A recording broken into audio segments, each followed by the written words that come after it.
G'day, guys. Welcome to the form. Mick, I'll let you talk about the results, shall we? Because another unbelievable week. I will talk about the results. I just want to get over that haircut first. We're talking offline, half Pappenhausen, half Pepula Pure, I think it is. Stuck some roadkill on your skull. Mate, Looks like. I've got at least over 5 people the last week or two say I look like little Pap, so I'll take it. I don't think they're referring to Pappenhausen anyway. Maybe Pap smear or something else. But look, enough about you. It's about these winners. I know we're not here to look pretty. We're here to give you guys winners. So, and that's what we did again 2 weeks in a row. So if you add up last week, we're 9 from 11, which is sensational. And again, we nearly went a full sweep. So I'll start off with Panthers and Dragons, the under 50.5. It was, I don't know if you're watching it, Bren, but it wasn't comfortable nonetheless to watch absolutely that. Not. But it did come off by the hook. Sometimes the hook kills us. On a lot of occasions, it kills us. This time it was for us. So we'll take that. Then straight on to the Tigers, who have been really good for us, haven't they? So again, they covered, I probably would say comfortably. Wasn't really in doubt that game. So -2 in the bag. So 2 from 2. Then straight on to the Eels, which I think they're, I don't know why we took that bait again, but I think they're going to change their name to the Titanics because they're sinking faster than the beer on Sunday. And Brad Arthur, mate, being the captain of that ship, he's going straight down with it. I don't know why we keep getting so much variance with the Eels, but they're on the no bet list for the rest of this year and potentially next year because honestly, I'm done with them. So yeah, moving right along to the Warriors, -8.5. Again, not a comfortable cover, but a cover nonetheless. So we'll take that. Sharkies, I was disappointed they didn't win that game, to be honest. I ended up sprinkling some on the money line when they blew out. $3, but that's the thing. And by rights, they should have won that game. But look, it is what it is. We saw the bunker get involved a lot this weekend, as they do, but we stay away from that bias. It's all numbers with us. Line covered, sweet, and the under, never in doubt either. So, yeah, that's 5 from 6 again, and for a 6-unit profit. So what'd you spend your profit on? Obviously not a haircut. Mate, I'm trying to save money wherever I can, but a lot of the profit probably went over the horses yesterday. So the less we say about that, the better. Sounds good, mate. What have we got this week? We're moving right along to this week's card. Let's try and keep the good times rolling, shall we? So we'll start off with the Thursday night game. Again, pretty lopsided. Gold Coast take on Melbourne. I'll just tell you off the bat, 0 variance for us on this. Again, the front line is so heavily protected in these games. The books are giving us nothing at all. I've got just under a 4-point variance on the line. So we've got Storm by 18 or more. Books have got them at 22.5, and I think that's on the shift as we speak. Titans are seeing a bit of juice on the 22.5, but we saw that last week and they were nowhere near covering. So we're definitely not brave enough to take the Titans there. Have a look at the total. Our total's dead on what the books have got, so this is going to be a sit out for us. Yeah, Titans were nowhere near their best. Talk of Storm resting a few. I know, was it Jerome Hughes? I believe he's out. Dale Finucane out. Talk Brandon Smith's been bashed around, so he may rest. It's up to what Craig Bellamy decides, but yeah, I don't think. Titans will be up for it, but yeah, I don't want to go near it. So we'll move right along to the 6 o'clock game on Friday night. Should be an actually all right game now. This one, Canberra and Manly. So you reckon Turbo's absence have evened it up a little bit? God, yeah. 100%. Well, look, I'll let you talk the mail. I'm the numbers bloke. So funny enough, our line came straight in with the books. Again, 0 front line variance we've got this week with the books. So I've got Eagles to win this by 6 or more. Books came in at Eagles -6.5. So I've got half a point to play with, which I'm not going to put into play. Little bit of variance on the under. I've got 47. The books have got it at 49.5. So again, another sit out for us. What did you say that opening line was, Mick? 6.5? I've got 365 opened up at 6.5. That's right. I've got 8 in front of me. Wow. So yeah, so that's on Top Sport. So they've got an 8 flat line.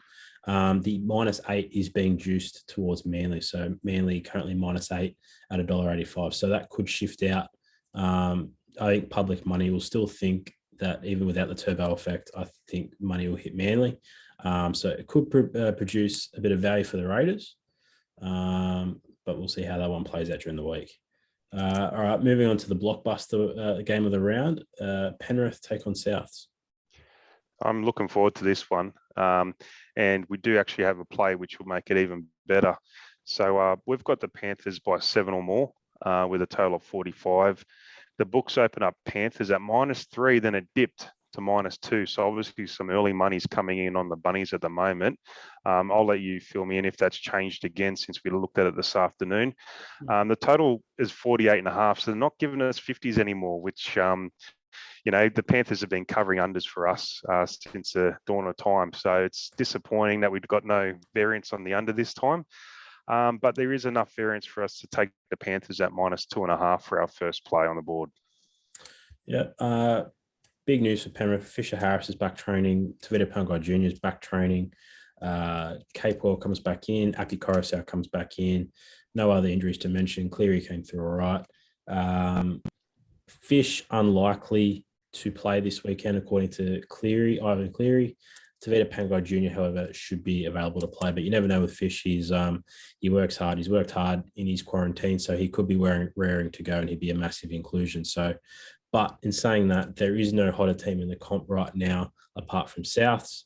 Alex Johnston is tipped to return this week, along with a few other troops. I think Campbell Graham's also listed to come back. So it should be a red hot cracker. You got one of the best attacking teams in the comp coming up against one of the best defending teams. So I'm really interested to see. As a Penrith supporter, I'm hoping Penrith can get the job done. Obviously, with our tip, I've got -2.5 at $1.95 in front of me on Top Sport again. So again, value there for the punters looking at that -2.5. So likely if that's getting less juice, it's probably likely to go down again. Yeah. But I guess as a caveat, we're going to put a 2-unit play on the money line for Panthers, but only if it blows up closer to a pick'em. Yeah. 30 cents juice is not enough value for us to have a 2-unit play on a money line. If that goes up above to $1.80, $1.85, we'll be jumping on the money line on Penrith for 2 units as well. I definitely see that happening. I booked. I heard of it. I made the book that the Souths at 225 yesterday. So, and they're already down to 210 on Top Sport. So, I still see it going to be closer to a pick'em, even a favourite shifting by kickoff. So, we'll see what happens there. All right, 3:00 game on Saturday. Brown Park in Rockhampton. Tigers take on Cronulla.